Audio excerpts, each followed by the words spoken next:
All right, let's go. We got NFL 2025 team previews. We're starting with the Arizona Cardinals. Some of you might think I'm crazy for this one, but at the end of last season, I took a long shot bet on Arizona to win the Super Bowl, and I'm going to explain why I did that.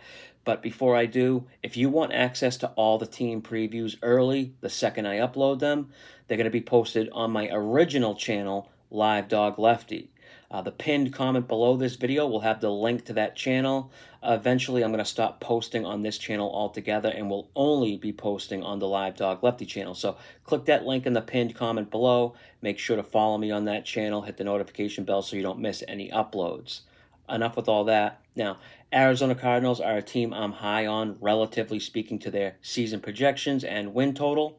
Typically, when you have a team that overachieves the previous year, you won't get the best prices on them to overachieve the following year. And Arizona winning 8 games last year was outperforming expectations.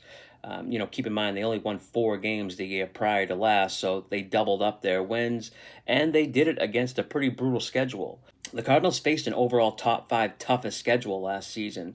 They played 8 playoff teams, and along with San Fran, they were the only 2 teams in the NFL last season to face a top 10 most difficult schedule of both opposing offenses and defenses based on EPA. Cardinals still managed to go over their 7.5 game win total. This year, they have a much more favorable schedule, and I have Arizona with the biggest overall improvement in opponent strength based on my power ratings. Just look at how their schedule opens up this year compared to last year. Last year, they played 7 playoff teams out the gate. San Fran technically wasn't a playoff team, but when they played them in week 5, they were still healthy at that point and very much a playoff caliber team. But now this season, their first 6 games are very winnable. They open up against the Saints team who doesn't have a clear quarterback yet, the Panthers, and they go on the road in San Fran, but then Seattle with, I think, either Sam Darnold, who's learning a new system, or the rookie Jalen Moreau. Um, then they get the Titans, another rookie there, Cam Ward. It's not until after their bye in week 8 where it kind of toughens up. Arizona has a lot of games where they'll be in the role of road underdogs too. But they finished last year with the best record and most profitable team in the role of a road underdog. I like the environment of their road games too. Whenever I'm looking at teams that play indoors in a controlled weather environment, I want to look at when and where they play the majority of their road games. 5 of their 9 road games will be indoors in a dome. There's really only one outdoor cold weather game, and that's Cincy in week 17. I guess maybe Seattle in early November, week 10 could be one too. But this was a top 10 offense last year in both success rate and EPA per play, and they returned all starters on that side of the ball. The defense was the main issue, so that was their focus in the offseason. Their 4 biggest free agent signings were all on the defensive side. Edge guy Josh Sweat, who head coach Jonathan Gannon's familiar with his time as defensive coordinator in Philly. Defensive lineman Calais Campbell. Dalvin Thomas. They got linebacker King Davis Gaither. Potentially 6 new starters on the defensive side. Each of Arizona's first 5 draft picks were on the defensive side as well. 2 of which should jump right in as starters, Walter Nolan and then the cornerback there, Will Johnson. Um, Not that it's going to be, hard to improve this defense from last season, but I think they do make a big jump. Games are won and lost in the trenches on the offense and defensive line. I always say it. Arizona, they had the worst injury luck of any team on the defensive line last year based on adjusted games lost due to injury. They not only upgraded talent-wise, but now have depth there on their defensive line. Last season, Cardinals opponents ended up being the 5th healthiest in the league based on AGL. Cardinals didn't face a single backup quarterback all season until the final game of the season, a meaningless game against the 49ers and Josh Dobbs. Overall, Arizona was pretty unlucky last year when it came to turnovers. Their defense forced the 5th most fumbles, but they only recovered 33% of them.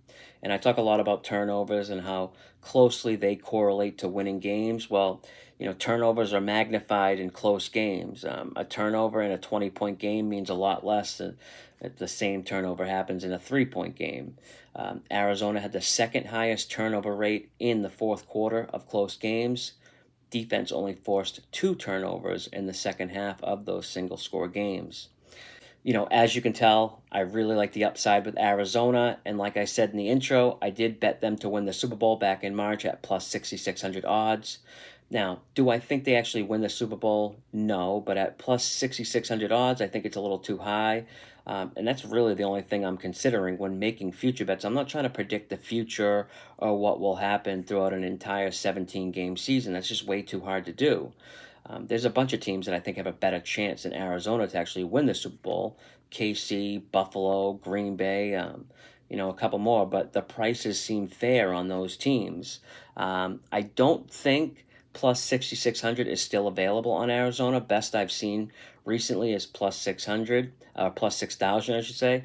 But a safer, more realistic bets I like on Arizona are them to make the playoffs, obviously. I project them at 9.5 wins and could very likely be a 10-win team, possibly even a division winner. The health of Kyler Murray is a concern. I don't think he's made it through a full season yet, but I keep reading good things about him and how he's, showing real leadership, spending a lot of time in the facility this offseason. I think he finally plays up to that number one overall draft pick talent, or at least closer to it than he has been. He doesn't really have a loaded wide receiver group by any means. Marvin Harrison Jr., Michael Wilson, Zay Jones, which would be a solid group if it had like a clear number one and those guys. But when that's your like 1, 2, and 3, it doesn't look too good. Maybe Marvin Harrison emerges as that number one. I guess we'll see. I also really like head coach Jonathan Gannon now in his third year with the team, and I'll talk more about him in the NFL awards and future bets video I'm doing. But Arizona has the same coaching staff, a lot of coaching chemistry, and one thing we know is this team plays hard regardless of the score or record. Now, I'm going to stop here. Be on the lookout for the next team preview on the Atlanta Falcons. Until then, good luck with your bets.